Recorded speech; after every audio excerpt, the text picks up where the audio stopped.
ფერმა სულ რაღაც ამასლარად მეფრინველეობა პარალელურად მეფრინველეობას უნდა თავის დაცვა, ხო? ყველაზე ძლიერი ჯიში დაცვის ბელგიური მალინოები, რომელიც 0-ად დავიწყეთ. გადავწყვიტეთ, როგორც გითხარით, მეფრინველეობას მიგვეყო ხელი და გაგვეტესტათ, როგორ მუშაობს მეფრინველეობის ბიზნესი საქართველოში და წარმოვიყვანეთ პირველ ეტაპზე ჰიბრიდი წიწილები, რომელშიც გადავიხადეთ დაახლოებით 15 ლარი ცალში. ახლა ჩვენ განახეთ ძალიან მაგარ ადგილს, რომელიც ჩვენ ფერმას ძალიან დაეხმარა საწყის ეტაპზე განვითარებაში. დაიყოლეთ. ფარშევანგები?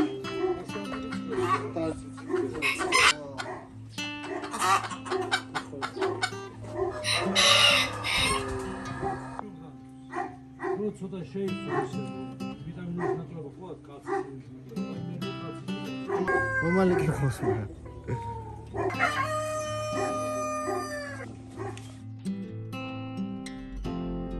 ძალიან მნიშვნელოვანია და უნდა გაითვალისწინოს ყველა ადამიანმა, ვინც მეფრინველეობას გადაწყვეტს, რომ ძალიან ბევრი ნიუანსია, რომელიც აუცილებლად უნდა გაითვალისწინოთ. უნდა იცოდეთ მაგათი მოვლა, რა ვიტამინები ჭირდებათ, საკვები, სწორი საკვები უნდა მისცეთ, ასაკობრივად, აცრებია იქ საჭირო და ძალიან ბევრი მნიშვნელოვანი ნიუანსია და დეტალია. თუმცა ჩვენ უნდა გაგვეტესტა, უნდა გვენახა როგორ მუშაობს სამწუხაროდ, ყველაფერი გამოვიდა, ტყუილი დროის კარგავა. რაც შეეხება ამ ჰიბრიდ ქათმებს, ძალიან მნიშვნელოვანია რომ გავითვალისწინოთ მაგათი მოვლა პატრონობა, როგორც გითხარით. და ამასთან ერთად ჩვენ ასევე წამოვიყვანეთ, გავტესტეთ, ასე ვთქვათ, ჩამოწერილი ქათმები, თეთრი ინკუბატორის ქათმები, რომლებიც უკვე, ასე ვთქვათ, თავიანთი რესურსი უკვე გადალახული აქვთ, თუმცა სხვადასხვა ადამიანის რჩევებით ეს ქათმები წამოვიყვანეთ, გადაჯიშებული იყო ბჭყალებში და ამ ჰიბრიდის და ამ საინკუბაციო ქათმების შეჯვარებით უნდა გამოსულიყო ახალი თაობა, ახალი წიწილები. თუმცა ესეც ტყუილი დროის და თანხის ხარჯვა აღმოჩნდა, რადგან ერთი მეორეს მიყოლებით იხოცებოდნენ, თავიანთი რესურსი უკვე ამოწურული ჰქონდათ, თან აუცილებელია მაგათაც აქვს თავიანთი ტემპერატურა, რომელსაც მიჩეულები არიან, თავიანთი კვება და მინდა ვთქვა, რომ ძალიან ცუდ მდგომარეობაში არიან ქათმები ინკუბატორებში და აბსოლუტურად ყველა ინკუბატორი იგივე საკეთებს რა. როცა ქათამს რეალურად 280 კვერცხი აქვს გათვალისწინებული წლის განმავლობაში, რომ უნდა დადოს, ისინი ადებინებენ 700-მდე კვერცხს.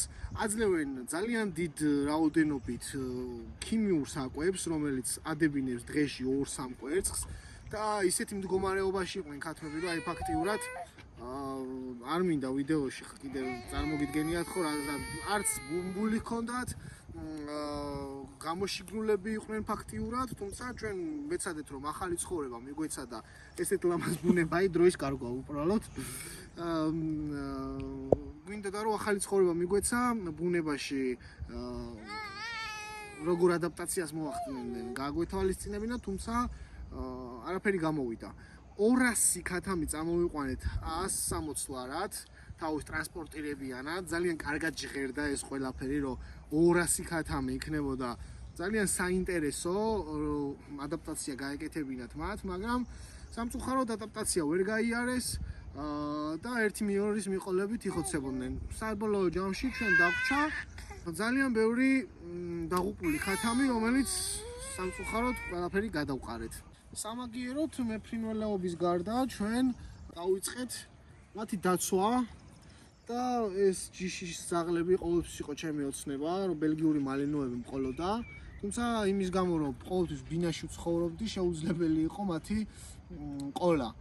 და თქვენ წარმოიდგინეთ 0 ბიუჯეტით ესეთი სუფთა სისხლის ბელგიური მალინო წამოვიყვანეთ, მაგის ისტორიასაც მოგიყვებით.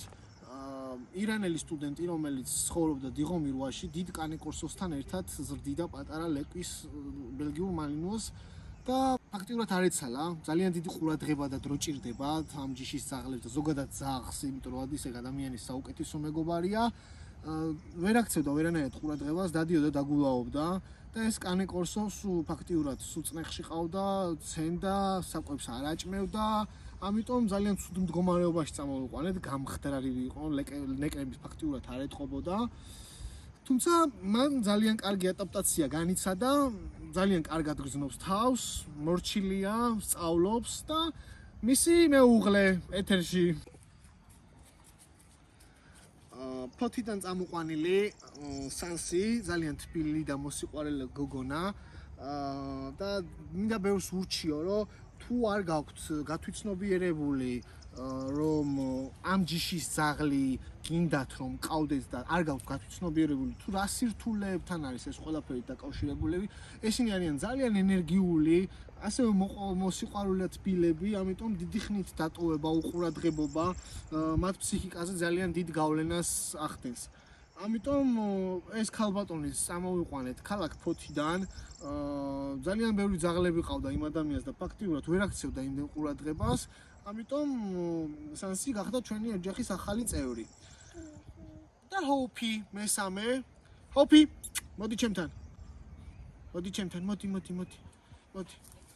ჰასკის მეტისი მეგობრებო ძალიან საინტერესო ჯიშის ძაღლი დაჯექი ეს არის ჩვენი პირველი სტუმარი კი არა და პირველი ოჯახის წევრი პირდაპირ ბელგიური მალინო ვერ წამოვიყვანე ძალიან მინდოდა თუმცა ვიჩუქე აი ესეთი ტიპის ჰასკი რომელსაც აჩუქებდნენ ჰასკის მეტისი რომელიც შეჯვარებულია ძალიან დიდ ძაღლთან და ძალიან მაგარი გოგოა ძალიან ლამაზი თვალები აქვს და ვფიქრობ რომ ამ ორი ჯიშის შეჯვარებით ძალიან საინტერესო ახალი ჯიში გამოვა და რატომაც არა გამოვიყვანოთ ახალი ჯიში ეხლა დარწმუნებული ვარ ძალიან ბევრი დაწერს რომ მეტისებს ნუ ამრავლებ და ასე შემდეგ მე გათვალისწინებული მაქვს ის ყველაფერი რომ ძალიან დიდი პატრონობა ჭირდებათ ლეკვებს ამათ შეჯვარების შემდეგ ამ ლეკვების გაჩუქებას და ძალიან ცუდ ხელში გაშვებას არ ვაპირებ და ცუდ ხელში გაშვებას არ ვაპირებ და დარწმუნებული იყავით რომ ღირებულების მხრივ ბევრად მეტი ეღირება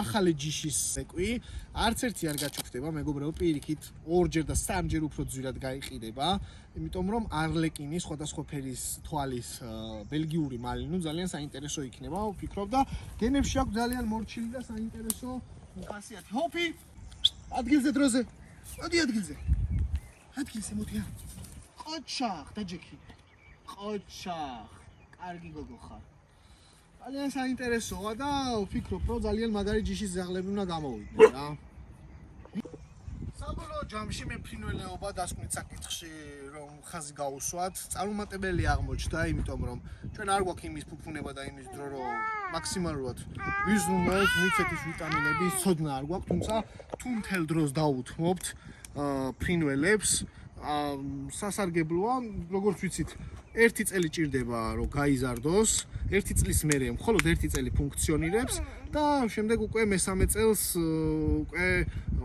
ამოღებულია ასე ვთქვათ უნდა დაიკლას ან აიყიდოს ნახეთ როგორი ბელგიური მალინოები ყავს სუფთა სისხლის საბუთებით და დარწმუნებული ვარ რომ ზრუელ პატრონს აუცილებლად ნახავს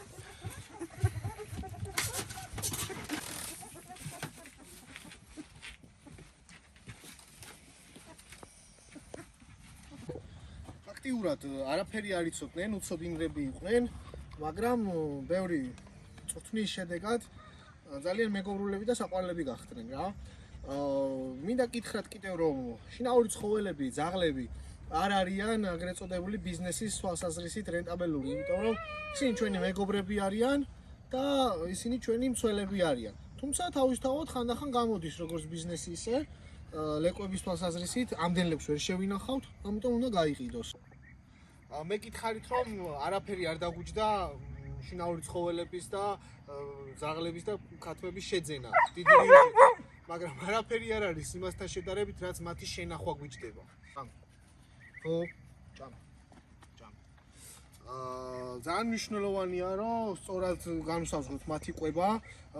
ნებისმიერ ზოოსიტის შეგიძლიათ შეიძინოთ დოგ-დოგის მშრალი კვება და დამატებით ვაძლევთ ხოლმე საქონლის გულღვიძლის ნახარს ან ძვლის ნახარს. ამის დროს რომ არ არიან აგრესიულები, ეს ძალიან მნიშვნელოვანია და უნდა გავიხილოთ, რომ ესეთ დროს, კვების დროს უნდა მივიდეთ და მოვეფეროთ თუ რომ აგრესიულები არ იყვნენ. რაც შეეხება ფრინველის კვებას, ძირითადად ქერით და ხორბლით კვებავდით და ასევე ბარტერით, რომელიც მეზოვესთან გავაკეთეთ და გვამარაგებდა ძალიან ბევრი პურით. თან მოგეხსენებათ, მათ ძალიან ბევრი კვება ჭირდება, იმიტომ რომ 3 ქათმის კვება გამოკვებავს რეალურად ერთ ღორს.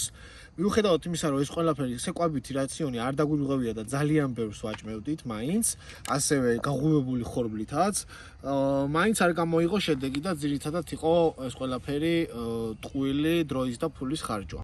დიდი მადლობა მინდა გადავუხატო სამების საკათედრო ტაძრის ბერებს.